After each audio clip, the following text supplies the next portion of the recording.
My dear 11th class economics students, Assalamu alaikum. In this lecture, we will discuss the demographic profile, occupational structure, and the condition of infrastructure of India on the eve of independence. So let us first discuss the demographic profile of India on the eve of independence. Students, demographics is the statistical data about the various characteristics of population. The common variables that are gathered in demographic profile of a country include age, gender, income level, level of education, etc. So, coming to demographic profile of India during British rule, students, it was in year 1881 that the details of the population of British India were collected for the first time through a census. After 1881, a population census was taken every 10 years. The recent one was taken in 2011. Before 1921, India was in the first stage of demographic transition when both the birth and death rates were very high. Because of the high birth and death rates, neither the total population of India nor the rate of population growth of India was high at this stage. The second stage of demographic transition happened after 1921. The second stage of demographic transition is characterized by high birth rate and low death rate. So after 1921, India witnessed decline in death rates since the major causes of mortality such as famines and epidemics were brought under control.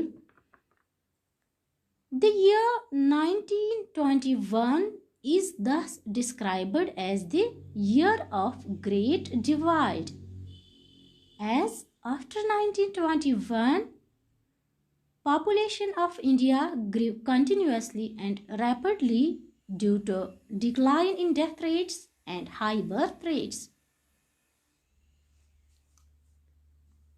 During British rule, both birth rate and death rate of India were very high.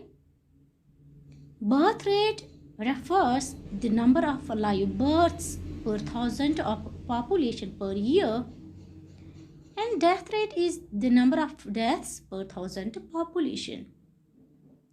So, before 1921, the birth rate of India was nearly 48 per thousand and then fell to 40 per thousand during 1941 to 50.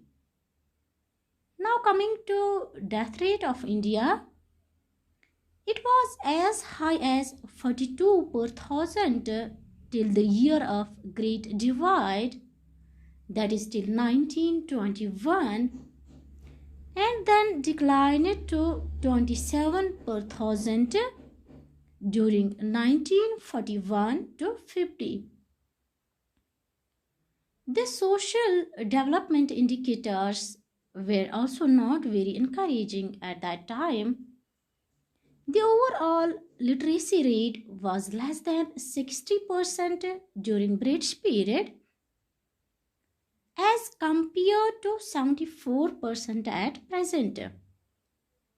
And out of total literacy rate, the female literacy rate during British period was only 7%.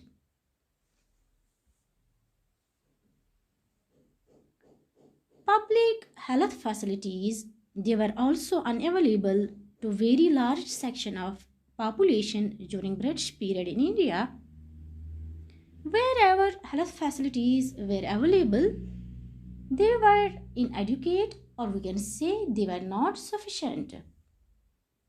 Due to inadequate or poor health facilities, various air and waterborne diseases attacked people in huge numbers. Now, coming to the infant mortality rate, students' infant mortality refers to the number of deaths of children under 1 year of age. During British period, infant mortality was alarming. It was very high. It was as high as about 218 per thousand as compared to 37 per thousand in the year 2015. Life expectancy, which refers to the number of years a person can expect to live, it was also very low during British period. It was only 32 years as compared to 68 years at present. So, demographic profile of India during British rule suggests that at that very time India was a stagnant and backward economy. Now coming to the occupational structure of India during British rule, students, by occupational structure we mean the distribution of working persons across different industries and across different sectors, such as across primary sector, also known as agricultural sector, secondary sector, also known as industrial sector, and tertiary sector, which is also known as service sector. During British period, there are two important features of India's occupational structure. One is the predominance of agricultural sector. It means that about 70 to 75% of India's working population was involved with agricultural sector during British period. Only 10% of India's population was engaged with manufacturing sector, that is the industrial sector, or we can say secondary sector, and 15 to 20% were engaged with service, or we can say tertiary sector. Second important feature of India's occupational structure during British period was growing regional variation. Areas of the then Madras Presidency, that is present today Tamil Nadu, Andhra Pradesh, Kerala and Karnataka, Maharashtra and West Bengal, those areas saw a decline of the workforce in agricultural sector with a parallel increase in the manufacturing and service sectors. It means that those regions showed a modest shift from primary sector to the secondary and tertiary sectors. On the other hand, the states of Odisha, Rajasthan and Punjab showed increased dependence on the primary sector. Thus, regional variation, or we can say regional imbalance in occupational structure, was also seen during British rule in India. Now, the infrastructure of India during British rule. Infrastructure refers to the elements of economic and social change which serve as a foundation for the economic and social development of a country. Under the colonial rule, basic infrastructure such as roads, railways, ports, water transport, post and telegraph etc. were developed. But this development was not to provide basic amenities to the people of India, but to subserve the colonial interests. Like The roads were built for mobilizing the army within India and for drawing raw materials from the countryside, from the village to the nearest railway station or the port, in order to send these raw materials to England and other foreign lands, particularly to England.